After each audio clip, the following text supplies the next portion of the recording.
Jet lag could be a real kick in the guts, and it was another reason Paul hated to fly. The thing was, the headache and body aches weren't the result of disjointed circadian rhythms. Sitting at his desk in his office in the heart of the Centers for Disease Control, CDC, Paul realized it had been a mistake to come to work. He felt awful, his symptoms having become progressively worse as the day progressed.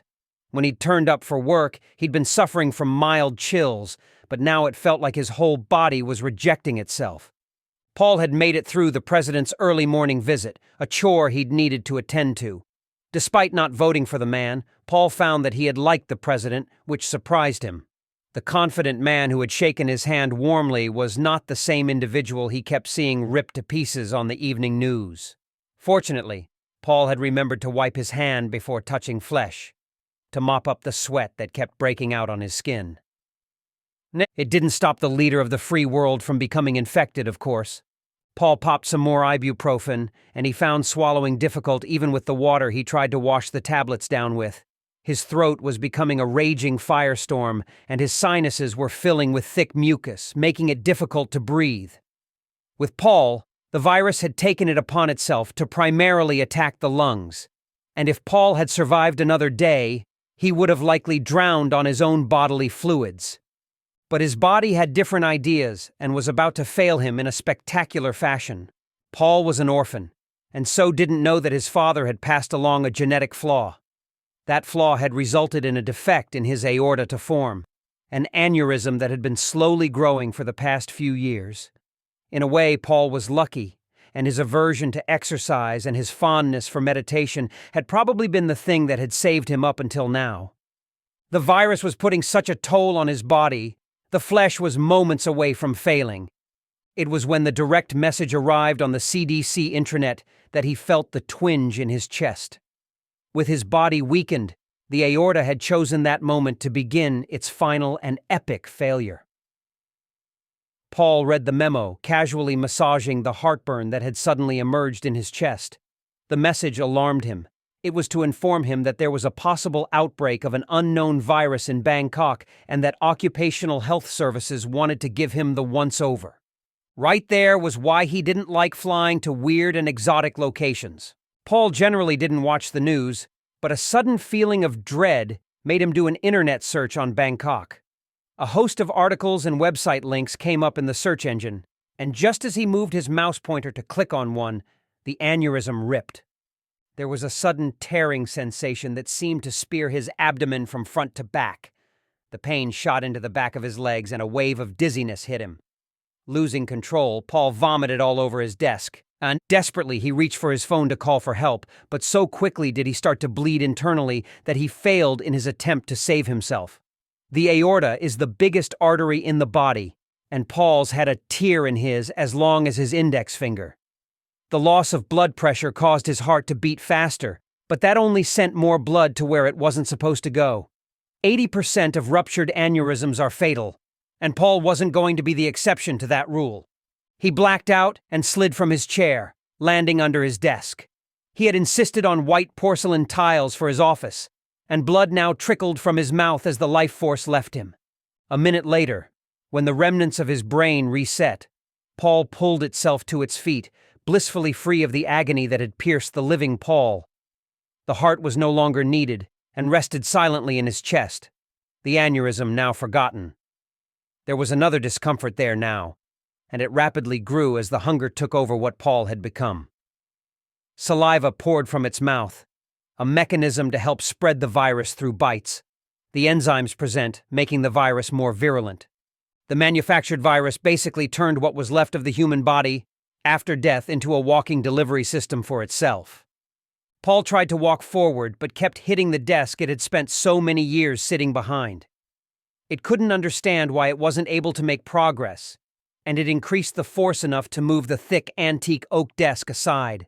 As the desk moved, Paul slid past, reaching the door to the office. Again, it found it had difficulty passing the barrier, the door opening inward, and Paul began to pound on the door, to the great surprise of several people in the corridor outside. The bones in one of its hands shattered, but it didn't care, the thin plywood of the internal door starting to yield. With one mighty punch, its fist went clean through, the bloodied stump now sticking out the other side, the broken fingers clawing at the air. It could sense the people outside, and it wanted them. Somebody screamed, the sound sweat nectar to its zombie ears. Pushing its arm through further, it bent at the elbow, allowing it the leverage to now pull against the structure of the door. The door latch held, but a large part of the door itself didn't, coming away and sending the zombie sprawling backwards. Paul lost its balance and fell on its backside, where it flailed uselessly. This would almost have been comical if not for the lethal nature the zombie now represented. Although it couldn't see them, it could sense the faces that cautiously peered in through the newly created hole. Paul had no preference for male or female flesh. It did not discriminate in its desire to tear the life out of humankind. There was another shocked scream as someone saw Paul's eyes for the first time, and the zombie climbed back upright. With a single step, it attacked the door again, those outside taking flight, not knowing what true threat Paul represented. "Leave it for security to deal with," was the panicked consensus. Paul's hand fell on the door handle, and some residual muscle memory caused the zombie to turn it, allowing it to pull the door inwards. Swaying out into the corridor, it turned right, just as two security guards appeared in the corridor behind it. They approached tentatively, not really believing the information they had been told. Then they saw the state of the office door. "Dr. Jones?" the elder security guard asked, stepping up to put a hand on the zombie's shoulder. From the rear, there were no real signs that the man who would never become head of the CDC was dead. The guard moved closer, the head of Dr. Jones tipping slightly to the side as if considering something. "Dr. Jones, are you all right?" With a blur of motion, Paul turned and attacked the guard, biting into his chin. Ripping the skin and muscle away, it pushed the guard over to get to the second, younger man. This one backed up, removing a sidearm from his holster. The second guard pointed the gun at the advancing zombie, his hands shaking as the monstrosity gained ground on him. His older colleague was writhing in agony on the floor, blood pumping from a severed facial artery. The zombie didn't listen and was long since past caring. Terrified, the second guard fired, the bullet hitting the zombie in the stomach. Paul actually stopped and appeared to look down at itself. It seemed to ponder the wound, and then, with a shiver, it launched itself at the man who had shot it. The second bullet merrily grazed its ribs, and then the gun was swiped to the floor as Paul began to assault the man with its already bloodied fists. Bones cracked, teeth were loosened, and as the second guard fell to the floor, his hands up in a feeble and ineffective attempt to defend himself, those hands became Paul's next meal. Paul punched the second guard so hard in the face that it broke its wrist. It was a killing blow, and the virus was unable to infect the part of the brain it needed in time, sparing the guard from resurrecting. Paul still took a bite out of the man, ripping open the uniform so it could attack the chest. With so many having fled for the time being, Paul took a moment to actually fulfill its primary desire, swallowing the tissue it ripped from the corpse. Unfortunately, its hunger remained undented and the stomach soon filled. Then the esophagus became blocked, the muscles there losing their function. Still the zombie bit and chewed, the meat dripping from between its teeth. The older guard died slowly, blood loss taking him, only for the virus to bring him back as well. By the time more security arrived on the scene, there were two zombies engaged in a furious and muscle-tearing feast without any form of satiation.